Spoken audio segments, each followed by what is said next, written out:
Hello and welcome to another Smaulgld live stream. Today is Sunday, September 2nd, 2018. And tonight's topic is India's monetary lab, gold savings accounts, central bank crypto, silver and cash demonetization.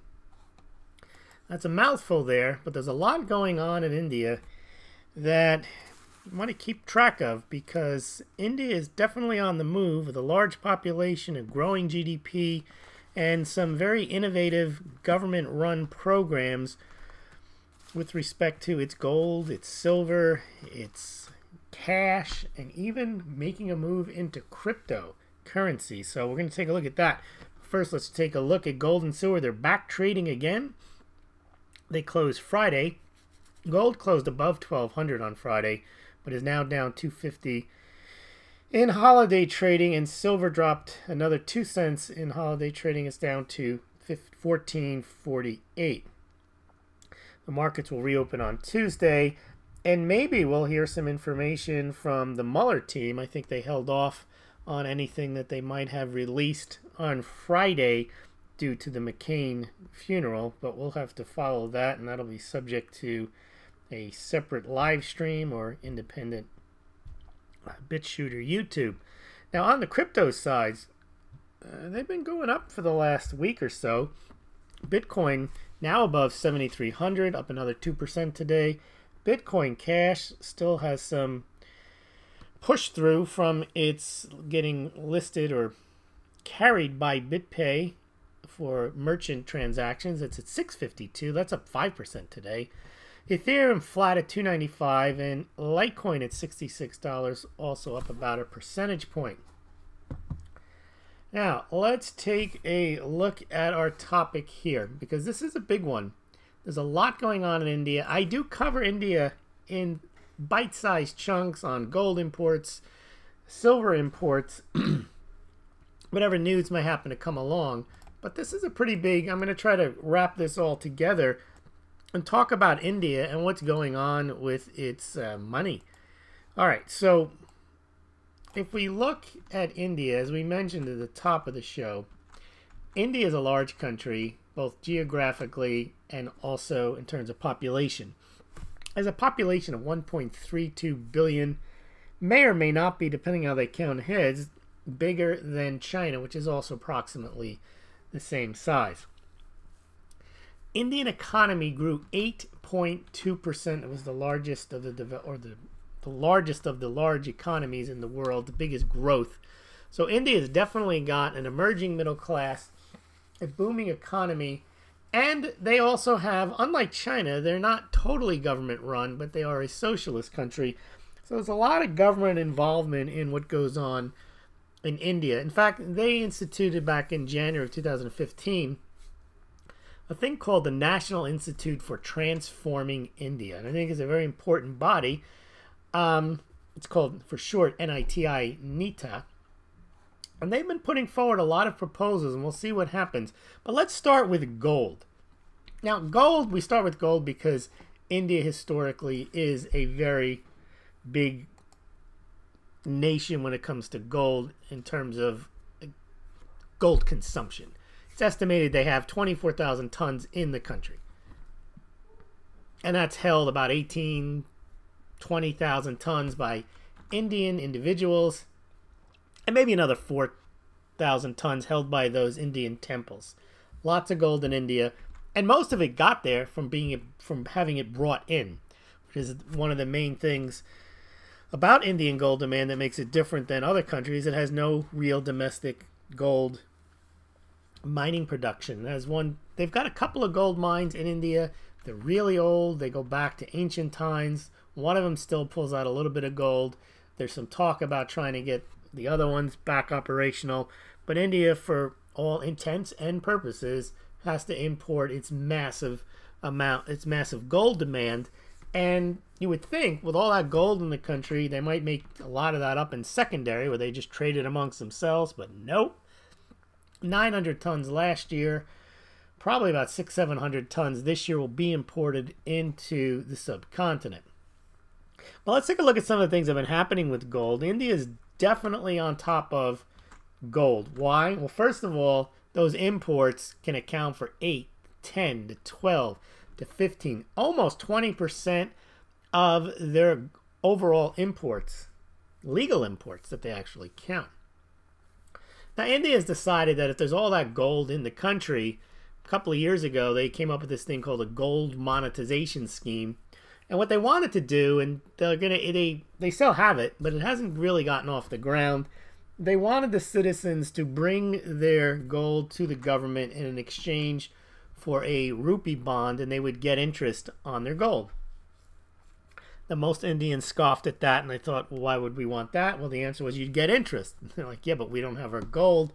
So they really didn't do it. They got a couple of tons, a few tons from the Indian citizens. Not very much. I think they got more from the temples, and because they're run institutionally, I suppose they'd be more willing to turn over some of their gold to the government. So they haven't had the success they wanted in the gold monetization scheme. They've done a few iterations of it where they change the interest, try to make it more attractive. But the idea of people bringing their gold into a government entity and getting a bond hasn't really struck a chord. And one of the reasons is I think they look at it, a lot of Indians are unbanked. Maybe 60% of the country lives in rural areas where they just don't have a banking system. And to think that they're going to have a bond, they're so used to holding the gold for generational exchanges, for gifts, for weddings, for dowries. It just didn't make any sense. So they haven't really done that in a big way. But the latest now is this NITI. Remember the National Institution for Transforming India? Well, they've recommended a thing called a gold savings account.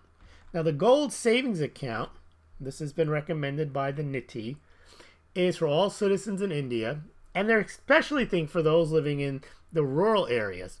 And it's all part of this overall program of transforming India's gold market. We're going to go through some of the other initiative of NITI as well. But they want to be able to say that Indians will be able to save in gold.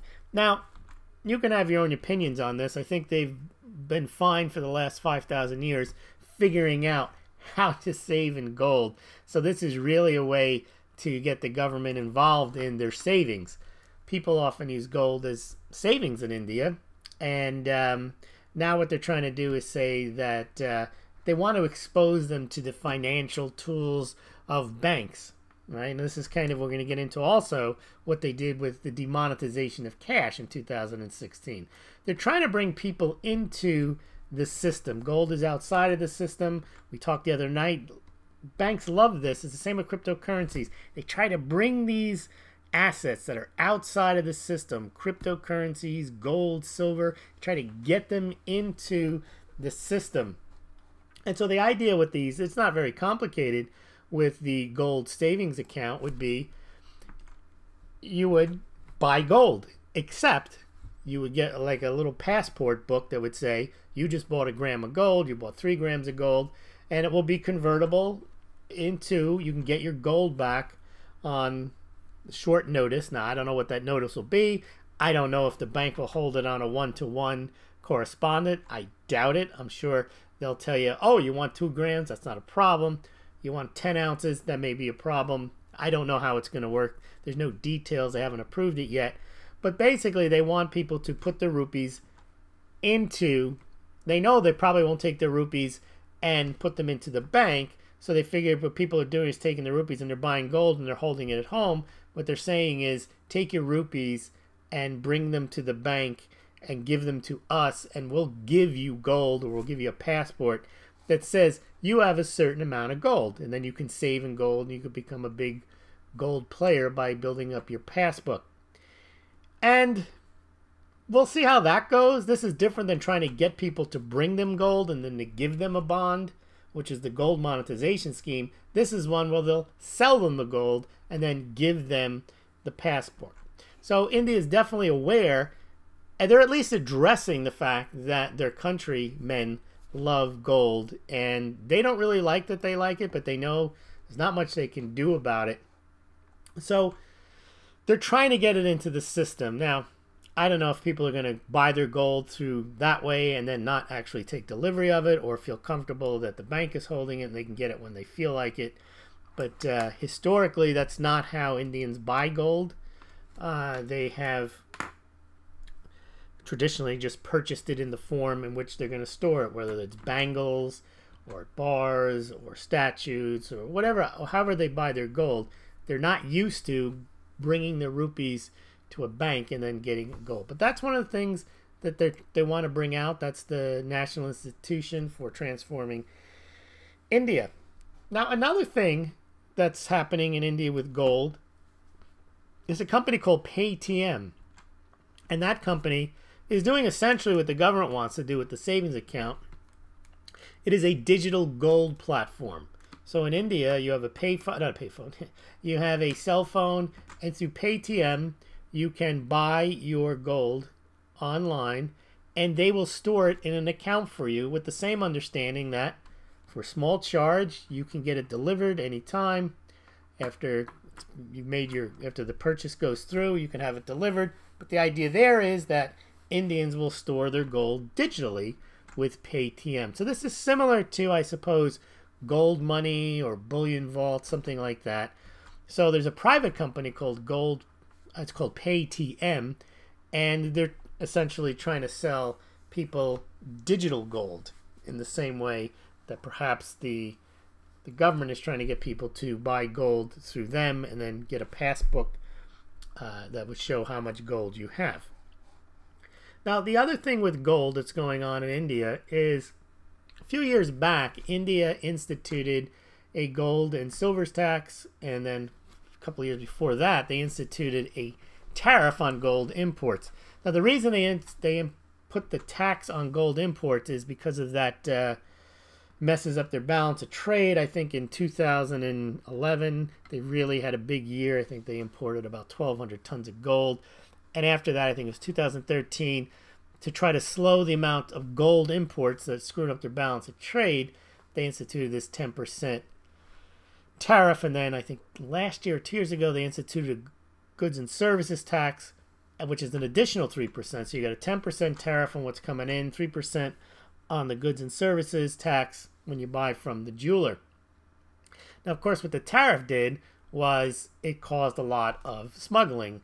And if you follow Smaulgld, in case you missed the top gold and silver stories for the week ended, you'll see almost every week I've got a story about someone getting caught that they publicize. Usually it's gold in the rectum, but there's been some other very clever ways of bringing gold into India that they actually catch them. There was one with some type of, looked like a turd paste, that they managed to get it in to the country. Another one was where they fly in from another country and they leave the gold under the seat or in the bathroom, and then a compatriot gets on the plane. Let's say the plane is an international flight from somewhere into Mumbai, and then the guy gets on the plane in Mumbai and he's going to go to Delhi, and he gets the gold there where there's no customs, and when he gets off the plane in Delhi, it's a domestic flight, and they've managed to smuggle the gold in that way. There was also another tax, a 15% duty added in 2016, I believe, for Indians returning home after 1 year with gold or silver. So they definitely tried out the tariffs and the taxes to stop the gold import demand, but hasn't really worked.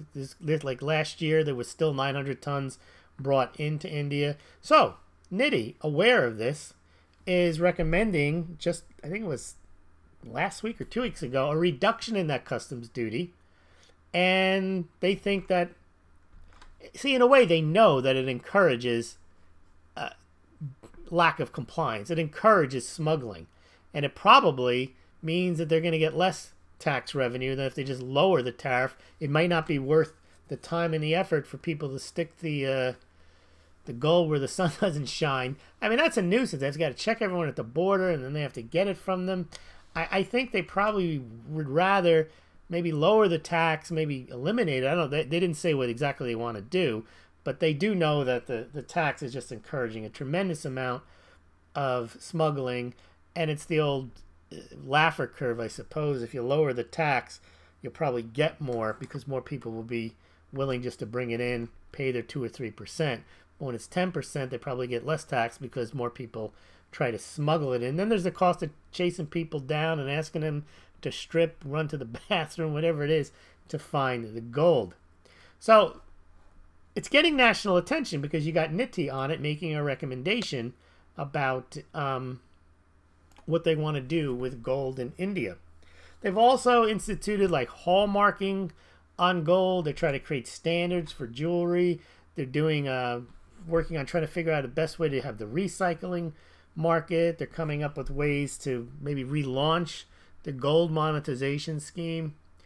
And so India is definitely interested in gold. They're interested in corralling it and bringing it into the system, maybe not taxing it so much. They definitely want to trace it. They want to figure out, they know Indians want it.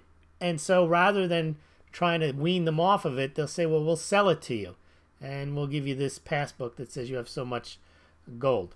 Well, we'll see how that goes, but it's definitely worth keeping an eye on. Lots going on in India regarding gold. Now, oh, by the way, also we mentioned the other night, we did a quick story on it. The Indian Central Bank, which only had 557 tons, did manage to add this year 8 tons of gold. Hadn't added gold since 2009. So now the Indian Central Bank is up to 565 tons. That puts it in 10th place, depending whether you count what Turkey has in all of its banks. But it's a significant amount for a central bank. But remember, the Indian people and the temples are estimated to have 24,000 tons. So what the Indian bank has is pretty much a spit in the bucket. But you can see how they probably want to at least take ownership, not ownership, but control over a lot of that gold by having Indians turn it in, giving them bonds, selling them gold that maybe they don't keep on a one-to-one correspondence through the savings account. So we'll see where that heads. All right, now let's move on from gold and let's move to cryptocurrencies. Now, Indian Reserve Bank of India, it was reported the other day in their annual report, which indicated, that's where I found out they had added the 8 tons of gold, that they're thinking about creating a group, kind of like what the Fed did, to look into, I think it's a feasibility study, for issuing a rupee banked digital currency. And if they do that, you know, that's another way that India can try to control its money supply, track everything. I didn't mention that India has a nationwide biometric database. So India is definitely socialist. They definitely want to figure out how to corral this big growth that they have. They must have massive tax evasion there. So they're definitely trying to figure out how to bring their monetary programs and tracking into line with, which is essentially I wouldn't say backwards, but it's not as developed because a lot of Indians are not connected to the grid. They're not, a lot of them cook, they don't have electricity in many places, but they buy gold. So there's a lot of wealth there, but it's not, it's free market. It's not in the government's purview. So they also think that if they have this digital currency, obviously we talked about this the other night, if you have a centralized digital currency, you can control the money supply, you can control who buys what, you can see a lot of things. So they're claiming that also that it would reduce the cost of the printing up the rupees. But you know, that's a lame argument because the millions that they spend on it's really immaterial. You're talking about paper. It's not like they have to make those old silver rupees that they used to make. It's really an idea, and you give them credit. They're trying to be innovative, try to get into the modern world and try innovative things, but they're going to have issues with anytime you have a centralized currency. You run the risk of counterfeiting and things like that. So they also probably want to try it out, and as I mentioned, they're trying a lot of things, and you have to give them credit for trying, but you also have to be wary of what they're trying because it's definitely something where they're trying to corral everything into one place. And the advantage they have is they can establish a lot of this stuff from the ground up, because they're starting with people who are already, they're in barter mode, many of them. They have rupee, they have gold, they save in gold. So they're trying to take that gold, bring it into the system, and then at the same time as they bring the citizens into the banking system, that's when they can then issue the digital currency, so they can sort of build from the ground up their digital economy, which is probably, I don't know if it's easier to do, but it's an interesting task that they have in front of them. All right, now what else do we have? Silver. So we've talked about gold, we've talked about cryptocurrency, and now we're going to talk about silver. Now, India's silver has probably nothing to do with the monetary system. Their plans, I haven't seen anything on the monetary system. Their gold, they want to sell it in the banks. They want to have a gold monetization scheme where they'll give out bonds for gold. They don't have this for silver. There doesn't seem to be any plans for it.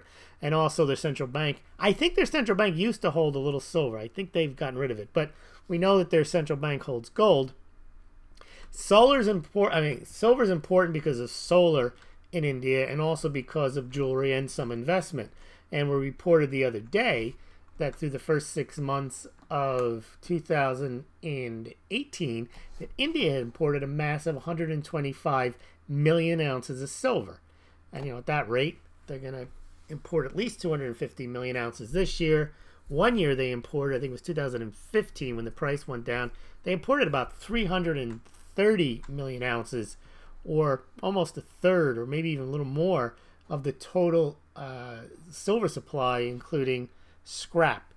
Now, a lot of the silver that India is one of the largest countries for solar. They have the largest solar park. It covers 5,900 acres. That is the Kurnool Ultra Mega Solar Park in Andhra Pradesh. Then they have the largest solar power plant, which was completed, I think, about 2 or 3 years ago. That's the Kamuthi Solar Power Plant in Tamil Nadu. That's 2,500 acres, 2.5 million solar panels, and it makes enough power for about almost a million people. I've got 3 or 4 other large ones that cover thousands and thousands of acres. So they need silver to power the solar panels.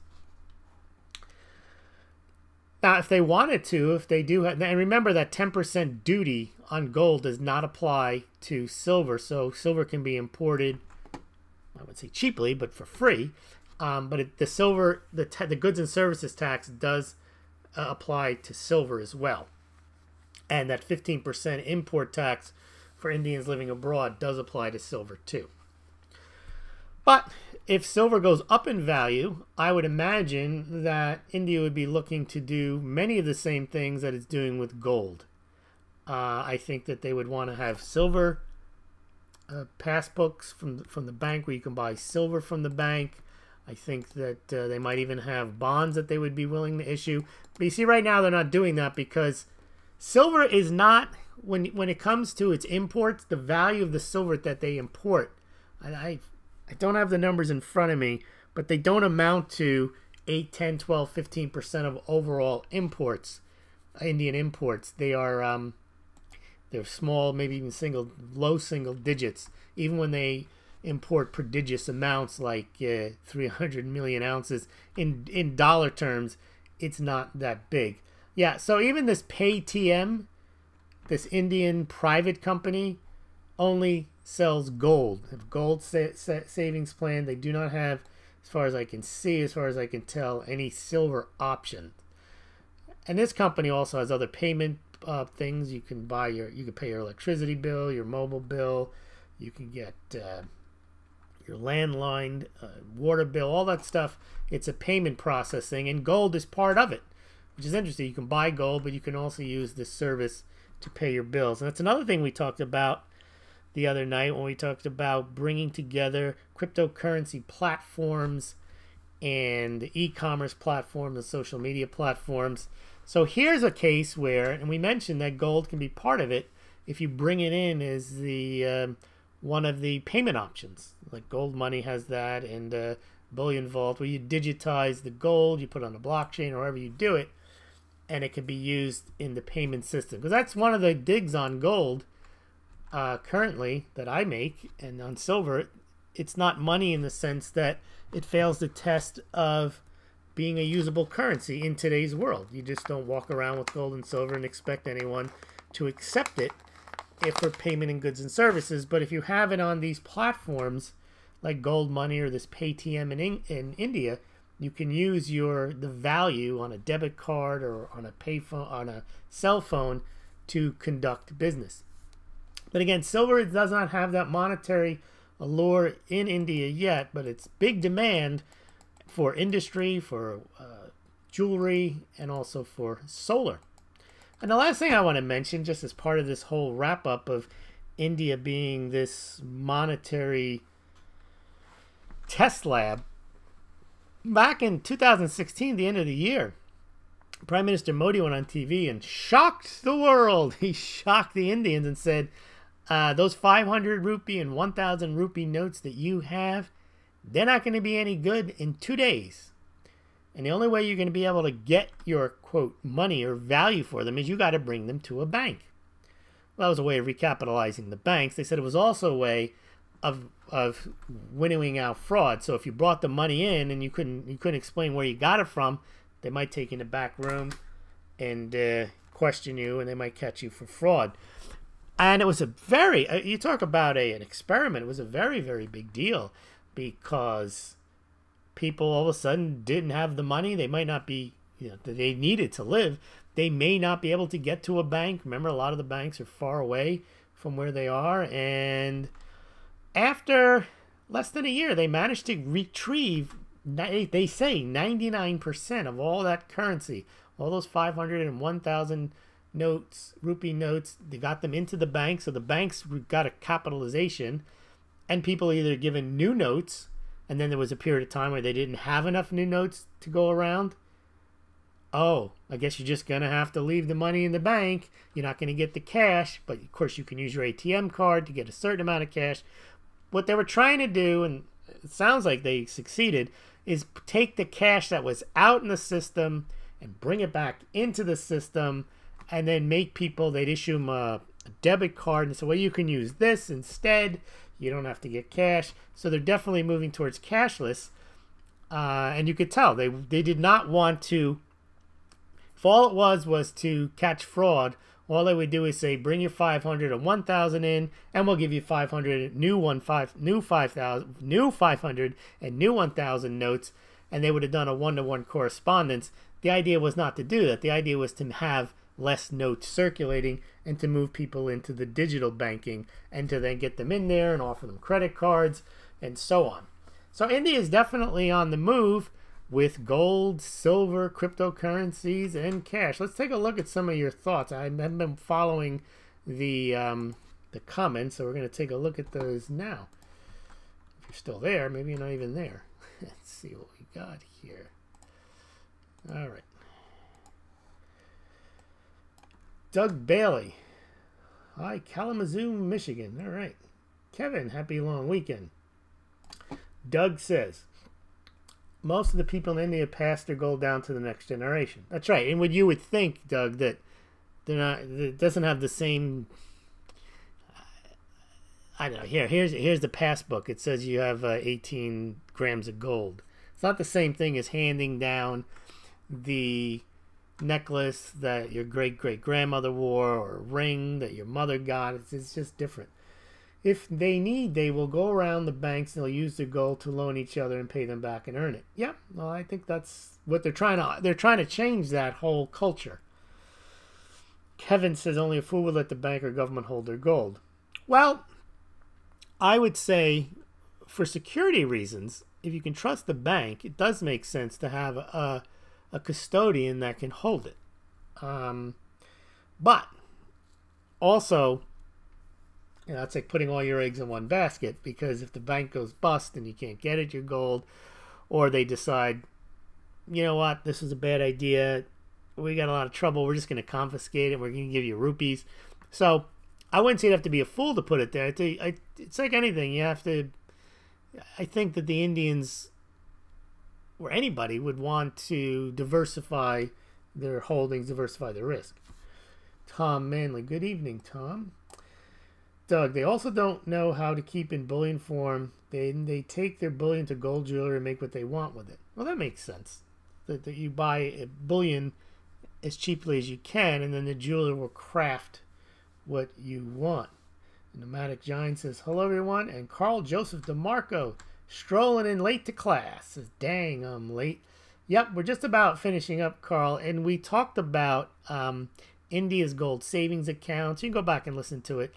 Indians' gold monetization scheme, the central bank thinking of issuing a cryptocurrency. We talked about the voracious demand for silver, but not for monetary reasons, but for industry, solar, jewelry.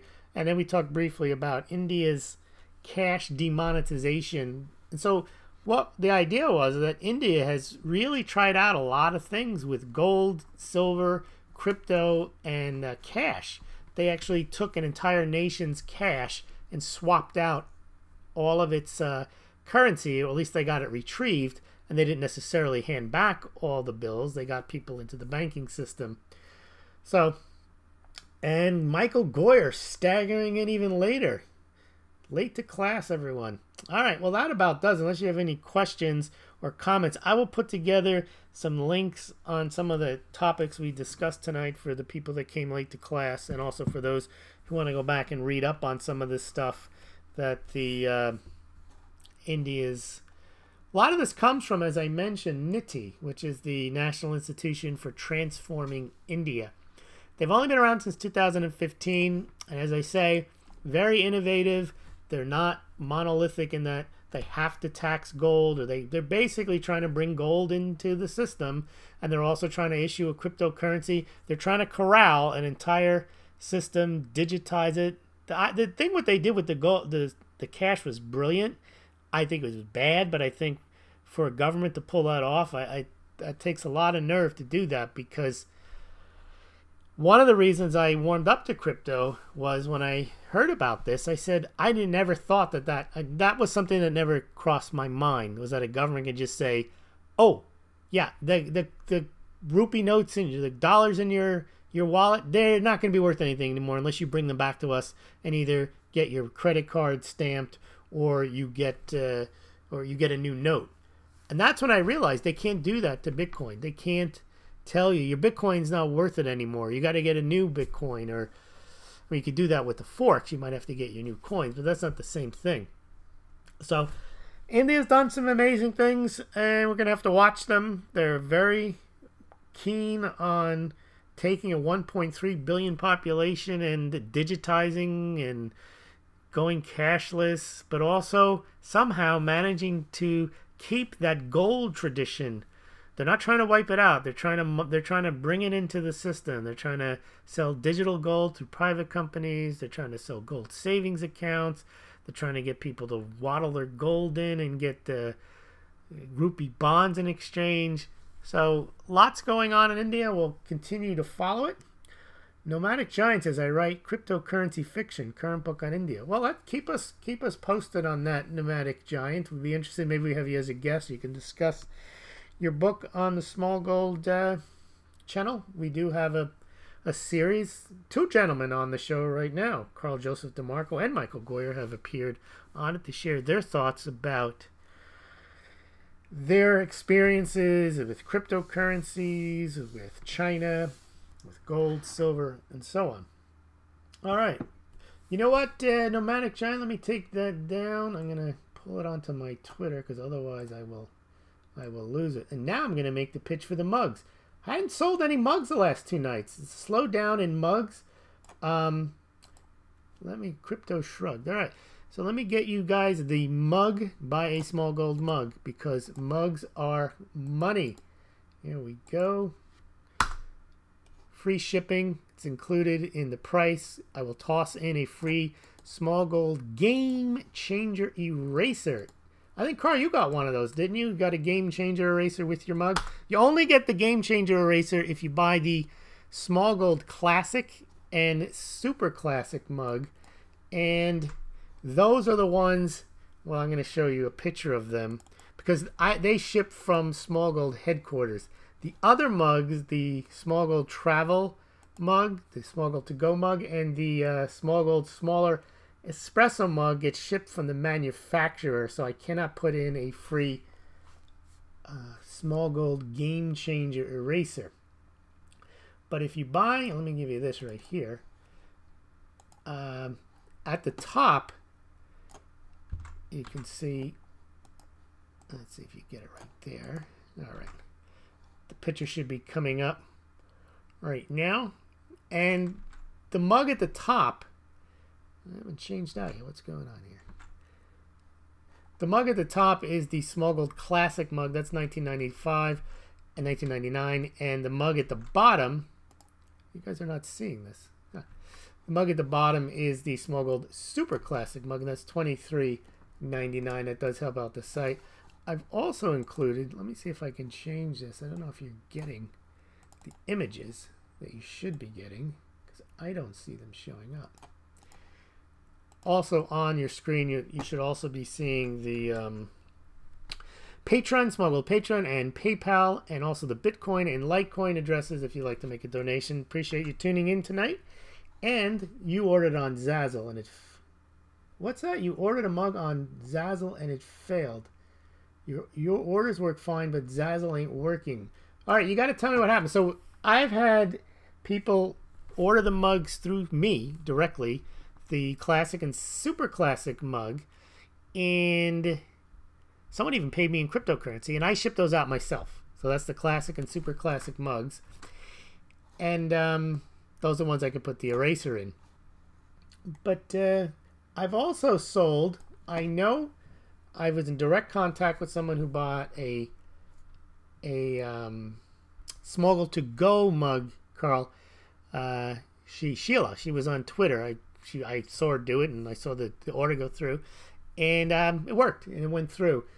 I'd be interested if you can email me what happened with your when you say it failed. Just send me an email. I'd like to know what you mean by when it failed, because I did a test order on there and it worked, and I've had people buy I've only sold 4 or 5 items through the store, but I've sold so many through the Classic and Super Classic that I send out.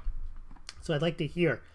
All right, Walden Tree, they're not trying to bring gold into the system. It's already there. They're trying to bring the Indian people into the system. That's a good way of looking at it. That's right. They're trying to bring the people in with their gold and give them a number, a bank account, a trackable, traceable, biometric, all that stuff. Yeah, that's what's happening. Never went through PayPal. That's interesting. Hello, Eli. Eli, we're gonna head off now. So you missed a pretty good show, I think. Some important information about India and some of the big changes they've made and are planning on making with gold, silver, crypto, and also their cash. All right. Thanks, everyone, for listening. And don't forget to order your Smaulgld mugs. We will see you tomorrow night, 8 o'clock Eastern Standard Time. This is also going to be available on BitChute. It's always up there the next day with the links.